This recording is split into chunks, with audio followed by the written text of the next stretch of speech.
28장과 이제 29장의 내용은 제사장에 관련된 내용들이 언급되어 있습니다. 27장까지는 성막에 대한 관련된 규정들이 이야기된 위에 이제 28장에선 이제 성막 안에서 섬길 제사장에 대한 이야기가 나오는데 28장에서는 거룩한 옷에 대한 제사장이 입어야 할 옷에 대한 이야기가 언급되고 있고 29장에서는 제사장 직분을 수행할 자들을 위임하는 그런 이야기들이 다루어져 있습니다.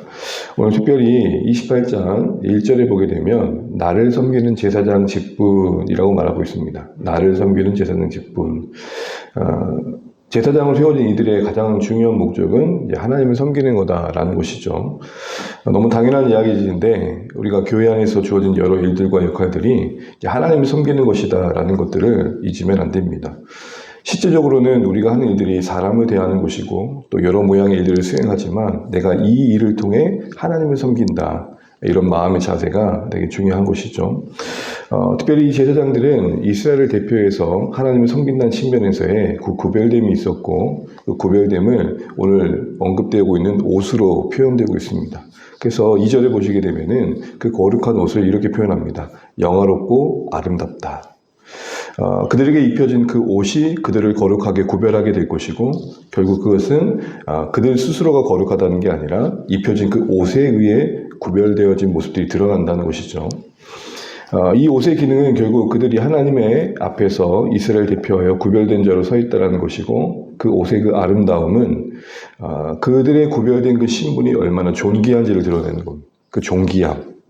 그런데 오늘 많은 내용들 다 다룰 수 없지만 그 옷을 구성하는 주요 기술들이 성막을 지을 때의 기술과 닮아 있음을 보게 됩니다. 몇 가지만 보게 되면 5절 보시겠습니다. 5절을 보시게 되면 그들이 쓸 것은 금실과 청색, 자색, 홍색 실과 가늘게 꼰 배실이니라. 우리 8절을 보겠습니다. 8절. 에봇 위에 매는 띠는 에봇 짜는 법으로 금실과 청색, 자색, 홍색 실과 가늘게 꼰 배실도 에봇에 정교하게 붙여 짤지며 우리 한 절만 더 보겠습니다. 18절입니다. 너는 판결 흉배를 에봇 짜는 방법으로 금실과 청색, 자색, 홍색 실과 가늘게 꼰 배실로 정교하게 짜서 만들되. 거듭 반복되는 게 뭡니까? 정교하게 짠 그 실로 만들라는 겁니다. 이것은 성막에 휘장을 지을 때 가장 하나님의 거룩한 곳으로 구별된 그곳에 휘장을 만들 때 썼던 그 기술 그대로 쓰고 있습니다. 한마디로 제사장의 옷은 성막을 닮았어야 했습니다. 성막은 하나님의 임재가 있는 곳입니다. 성막 곧 하나님의 임재가 있는 곳을 닮은 그 제사장의 옷은 결국 하나님을 드러내야 됐습니다. 그러니까 이 제사장 옷을 가지고 기억할 두 가지는 뭐냐? 그를 구별하신 하나님의 그에게 주어진 신분이 얼마나 존귀한가라는 것과 더불어 그 존귀함은 결국 그 옷에 담겨있는 하나님의 어떤 영광스러움을 드러내는 것으로 확인되어야 된다는 것입니다. 한 가지만 더 보게 되면은 이 옷 가운데 참 주목하는 것은 이스라엘 백성들이 하나님께서 제사장 옷에 어떻게 기억되고 있는지인 것인데요. 우리 12절 말씀만 한번 읽어보겠습니다. 12절입니다. 그 두 보석을 에베소의 두 어깨 바지에 붙여 이스라엘 아들들의 기념 보석을 삼되 아론이 여호와 앞에서 그들의 이름을 그 두 어깨에 메어서 기념이 되게 할지며. 이것은 제사장 옷의 양 어깨에 호마노라는 아주 비싼 보석에 나이 순서대로 6명의 이스라엘의 이름을 새긴 것들을 말하고 있는 겁니다. 양 어깨에 이스라엘 이름을 새긴 두 보석은 금태에 붙들려 있습니다. 하나님의 존귀한 손에 붙들려 있는 보호 가운데 있는 소유된 이스라엘 백성을 말하는 것이고 제사장은 그것을 드러내는 존재로 써 있는 것이죠. 그러니까 하나님께서 제사장 옷에 하나님이 이스라엘을 어찌 여기신지를 담아내고 계시는 겁니다. 자, 이 내용을 종합해서 여러분 오늘 이 옷은 그리스도로 옷 입혀져 구별된 제사장이 된 우리의 모습을 비춰주고 있습니다. 우리의 존귀함은 예수님 때문입니다. 우리에게 존귀한 옷을 입히신 예수님의 옷은 우리 안에 하나님을 닮음으로 거룩함이 되어 드러나야 됩니다. 우리의 이 옷은 우리를 존귀케 하신 하나님의 사랑을 말하면서 우리의 이 옷이 우리의 행실이 그 하나님을 닮은 모습으로 드러나야 된다는 것입니다. 또한 우리는 하나님께서 금태에 물린 호마노에 새겨진 그 이름처럼 하나님의 소유존재로서의 그 자부심을 가지고 살 필요가 있다는 것입니다. 또한 이것은 서로에게 서로를 상기시켜주는 것이 되어야 됩니다. 오늘 이 두 어깨에만 이런 게 아니라 판결 흉배에도 보석 12개가 박혀 있었는데 그 각각에 이스라엘 이름이 있었습니다. 여러 의미가 있겠지만 하나님의 품 안에 이스라엘이 있다는 것이죠. 이것을 제사장은 옷을 입고 있는 상황 속에서 자신은 볼 수 없지만 이것을 이스라엘은 보게 되는 것이죠. 무슨 말일까요?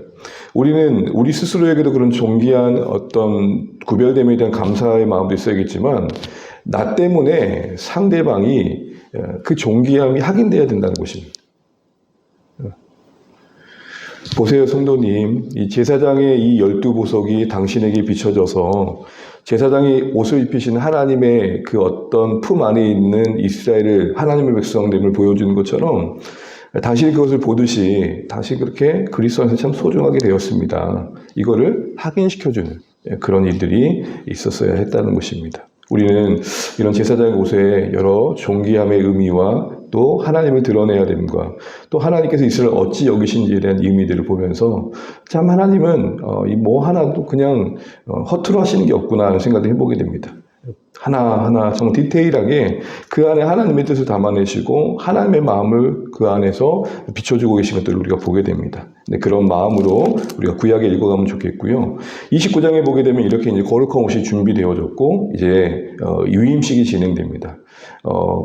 간단하게 절차를 말하게 되면은 이제 몸을 씻고 그 옷을 입고 구별된 간유를 붓습니다. 간유를 부음으로 그가 제사장으로서 이제 구별된 직분을 이제 수행하게 되는 거죠.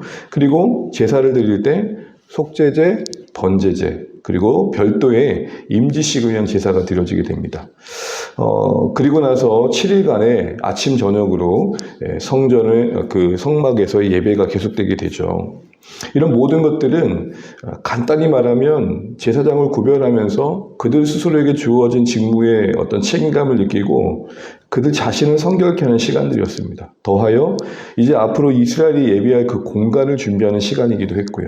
그런데 여러 이야기가 있지만 오늘 아침에 함께 생각할 부분들은 우리 19절 보시게 되면 위임식을 위한 제사, 그러니까 속죄제, 번제제, 그리고 세 번째 제사였던 임직식에 드려졌던 임직식을 위한 제사에 어떤 특징이 있는지를 좀 보고 마치려고 합니다. 우리 20절 말씀 같이 한번 읽어보겠습니다. 20절입니다. 시작.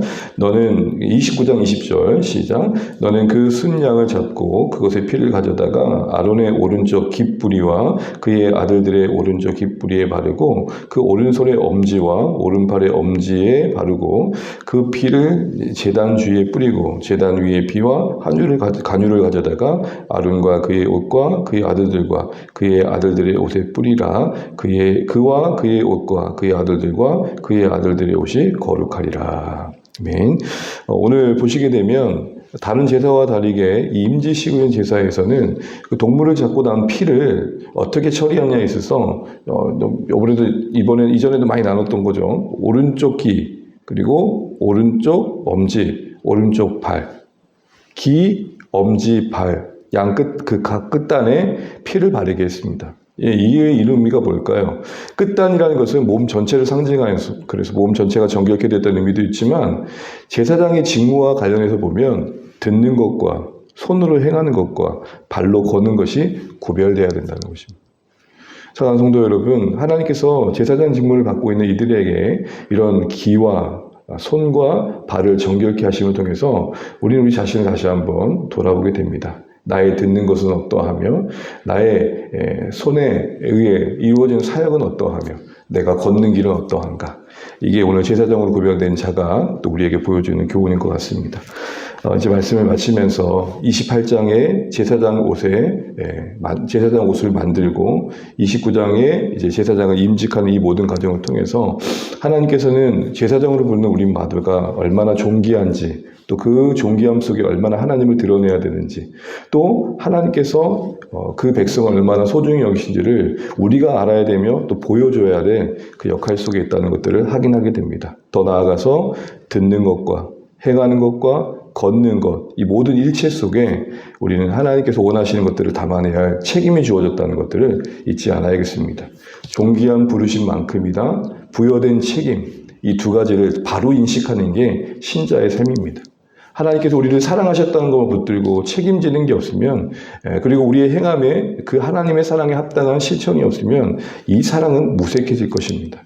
우리 이런 바른 균형 속에서 우리에게 주신 은혜를 잘 흘려보내는 삶이 되면 좋겠고, 특별히 제사장 가슴폭에 이 판결 흉배의 12보석이 새겨져서 그 12보석을 보는 자에게 당신은 하나님뿐만의 인생입니다 라는 것을 선언하는 것이 제사장의 참 중요한 일 중에 하나였던 것처럼, 오늘 만나는 사람들에게 여러분의 어떤 고백, 그리고 여러분의 어떤 모습, 여러분의 어떤 축복함을 통해서 누군가는 그래, 내가 하나님의 은혜 안에 구별된 복된 자이구나 라는 것을 확인하는 한날이 좋겠습니다. 제사장이 가장 중요한 게 뭡니까? 하나님이 우리에게 주신 복을 흘려보내는 거잖아요. 그런 어떤 제사장의 역할을 기도로, 섬김으로, 사랑의 축복으로, 또 그런 모든 희생으로 감당해내는 복된 하루 되셔서 제사장으로 구별하신 우리의 인생을 살아내시는 귀한 하루 되시기를 간절히 소망합니다. 기도하겠습니다.